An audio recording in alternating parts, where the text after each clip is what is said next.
Está en la línea telefónica el doctor Miguel Mismacher, a quien agradezco mucho que nos ayude a explicarle al público los contenidos esenciales de este nuevo presupuesto recortado. Doctor subsecretario, ¿qué tal? Muy buenas tardes, Miguel, ¿cómo estás?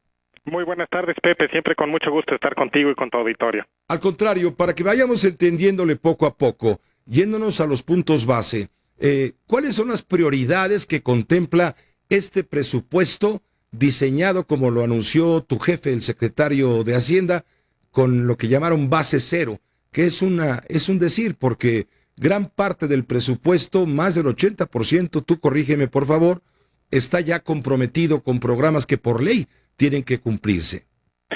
Pepe, yo creo que vale la pena un poquito de contexto, si me permites. Por favor. Y donde vale la pena destacar, pues que claramente estamos viviendo en lo que todavía es un entorno internacional complejo. Como tú sabes, la Reserva Federal en los Estados Unidos se prevé que próximamente vaya a aumentar tasas de interés. Hemos observado una disminución muy importante en el precio del petróleo. Hemos observado una desaceleración en economías emergentes relevantes, particularmente el caso de China. Y dentro de este contexto, pues, de volatilidad financiera internacional, de un complejo entorno, pues en estas distintas regiones, se toma la decisión de que es necesario el estar enviando un paquete económico al Congreso que sea una muestra de responsabilidad y de estabilidad. Este es el diagnóstico, son los criterios que llevan a la Secretaría de Hacienda a hacer las propuestas. Es correcto, y donde claramente en este entorno, donde por ejemplo la Reserva Federal se prevé que vaya a estar empezando a incrementar tasas, pues se considera que es muy importante, y eso de hecho ya lo anticipa el presidente en su informe, que no se va a estar recurriendo a mayor endeudamiento, no vamos a estar incrementando los impuestos ni estableciendo impuestos nuevos. Y en ese contexto, obviamente, pues si no vamos a recurrir a endeudamiento, no vamos a tener mayores impuestos, tenemos una caída en los precios de petróleo, pues claramente la otra variable que queda para ajustar es el gasto público. Entonces, es ahí donde se enmarca todo este ejercicio que se realizó por parte de la Subsecretaría de Egresos y del Secretario de Hacienda de buscar una racionalidad, mayor racionalidad y mayor eficiencia por el lado del gasto público, donde como tú ya apuntabas, pues esto incluye un ajuste al gasto a la baja con respecto a lo aprobado para este año de 221,000 millones de pesos. No se trata de no gastar, sino de gastar bien.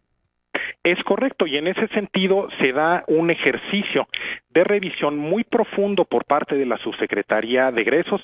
Digamos, no es un recorte a rajatabla, ni se determina que simplemente las distintas secretarías o dependencias van a estar recortando su gasto de manera arbitraria, sino que realmente se realiza un ejercicio de revisar todas las evaluaciones de desempeño y de eficiencia de los distintos programas. Por ejemplo, ahí es muy útil todas las evaluaciones que hace el Coneval, este organismo autónomo que, como tú sabes, mide la pobreza, pero también hace evaluaciones de los programas sociales, donde, por ejemplo, esta institución revisa cuál es la efectividad de distintos programas sociales desde el punto de vista de reducir carencias y reducir la pobreza, y en ese contexto, obviamente, se cuidan aquellos programas que el Coneval ha identificado son los más efectivos y se van realizando ajustes a otros programas que han tenido evaluaciones pues más débiles.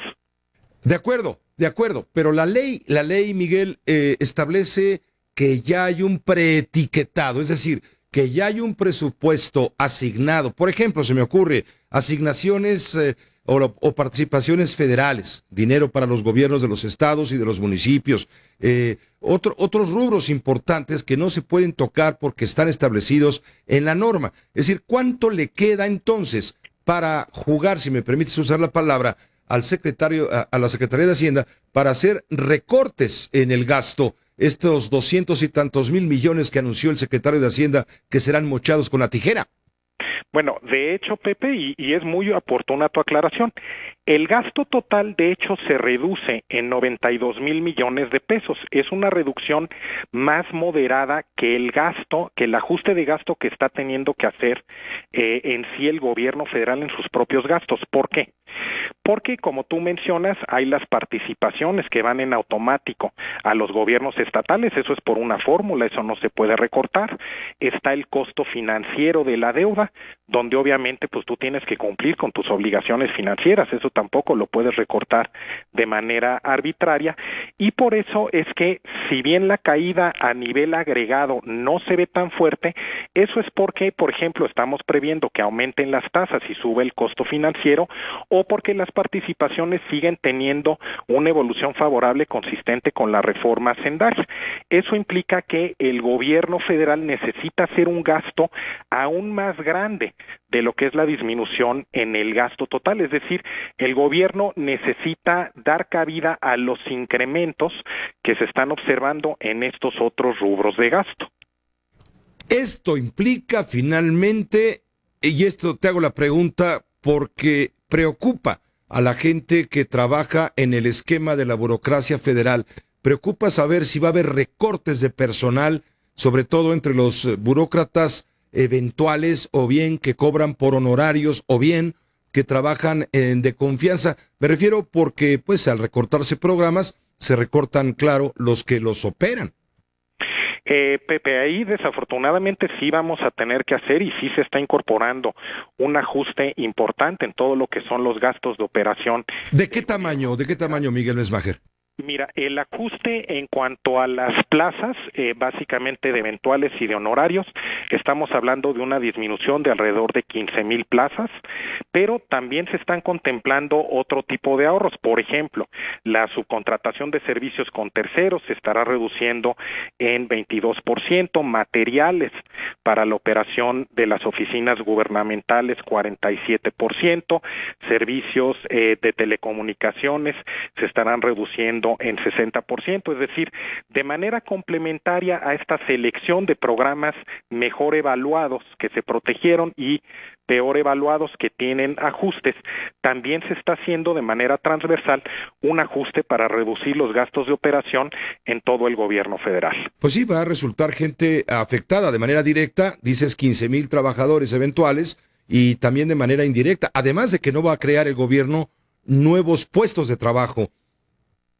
Bueno, pero lo que nosotros sí estamos previendo de todas maneras es que obviamente a raíz de pues que estemos mandando un presupuesto que dé certidumbre y dé credibilidad y funcione de ancla para las expectativas sobre el país, que se mantenga el dinamismo tan favorable que hemos estado observando en el mercado laboral, donde, como tú sabes, de hecho el IMSS pues acaba de anunciar los resultados vinculados al último mes de creación de empleos, y estamos hablando de una creación de plazas del orden de 500,000 en lo que lleva en el año.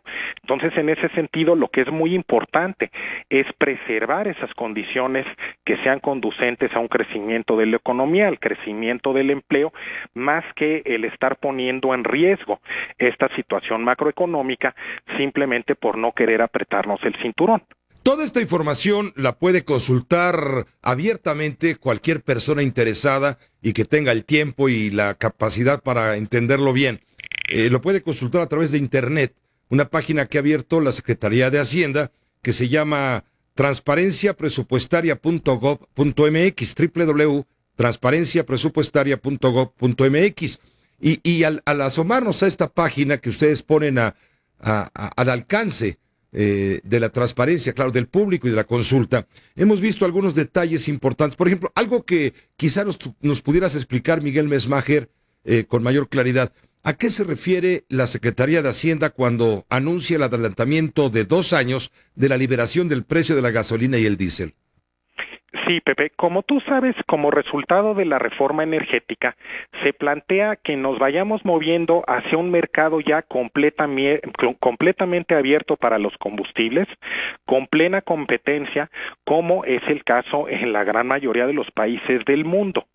Eso ya es algo que estaba establecido en la reforma y que se va a culminar en 2018.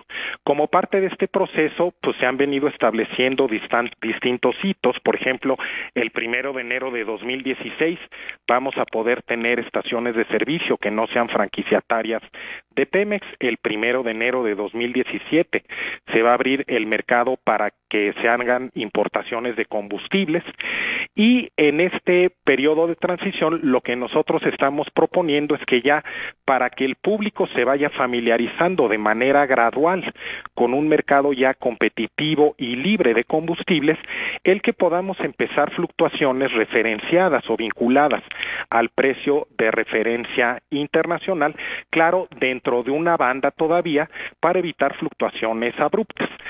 Aquí la pregunta que te haría cualquiera. ¿Nos va a aumentar el precio de la gasolina por estas razones financieras de competencia en mercado abierto?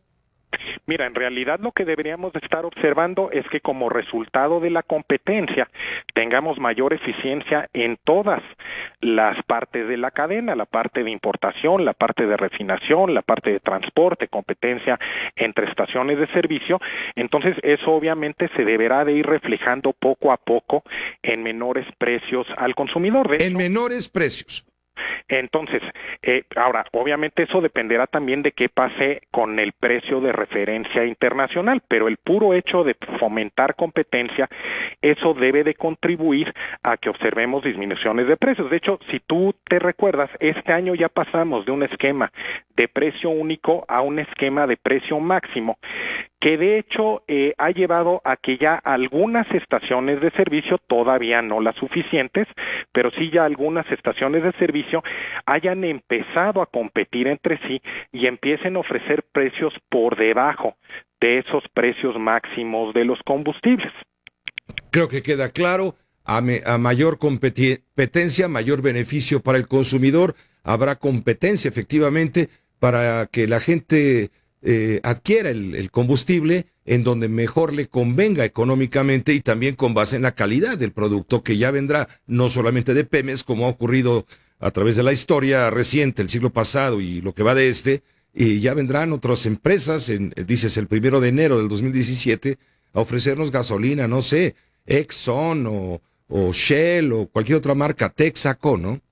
Pues la que sea, Pepe, lo que justamente buscaremos, pues es que los consumidores tengan las alternativas para escoger los combustibles, pues de mejor calidad y mejor precio que estén disponibles en el mercado.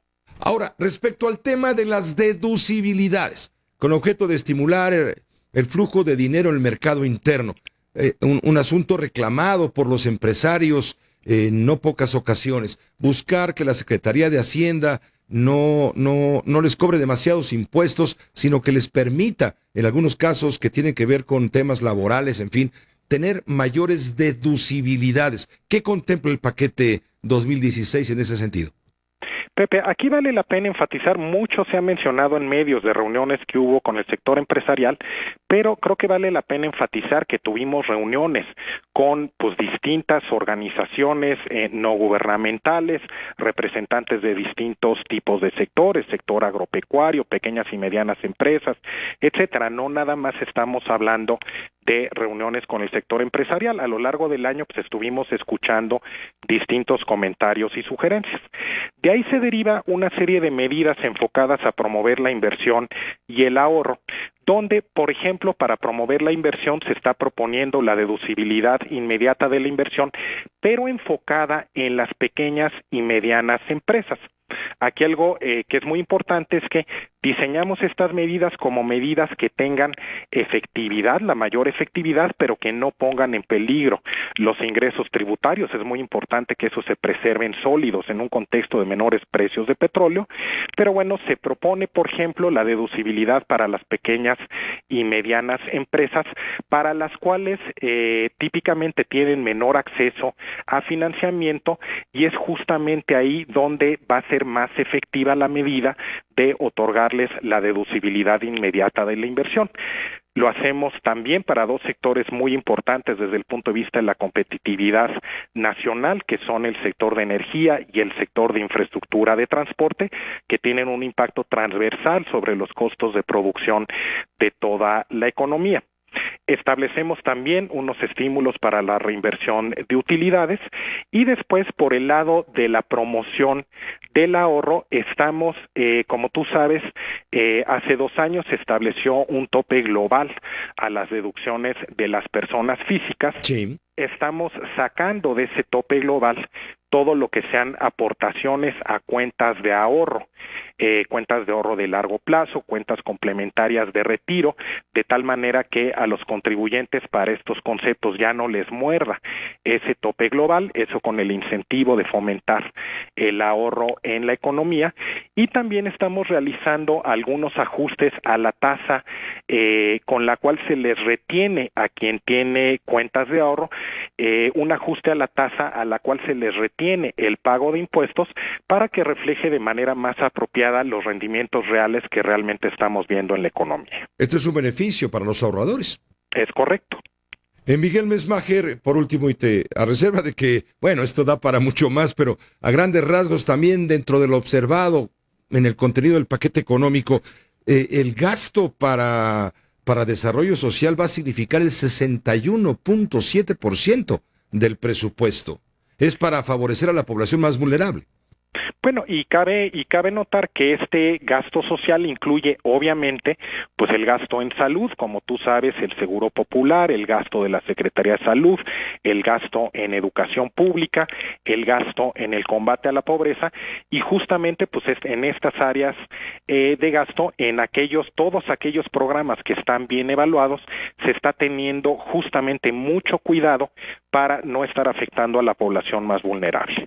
Pues Miguel, te agradecemos mucho este primer vuelo por encima del mapa financiero que viene y que ha propuesto el Ejecutivo al Poder Legislativo para aprobar primero la ley de ingresos, de dónde va a venir el dinero para operar el año entrante, y luego 2, en qué se va a gastar detalladamente ese dinero que va a ingresar dadas las condiciones de la coyuntura y del contexto nacional e internacional.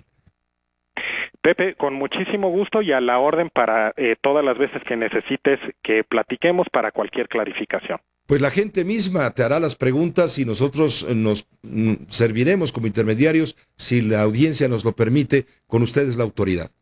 Será realmente un placer. Gracias, Miguel, qué gusto escucharte. Un saludo cordial. Igualmente, muy buenas tardes. Buenas tardes, es el subsecretario de Ingresos de la Secretaría de Hacienda, el doctor Miguel Mesmacher. Vamos a una pausa, volvemos con más.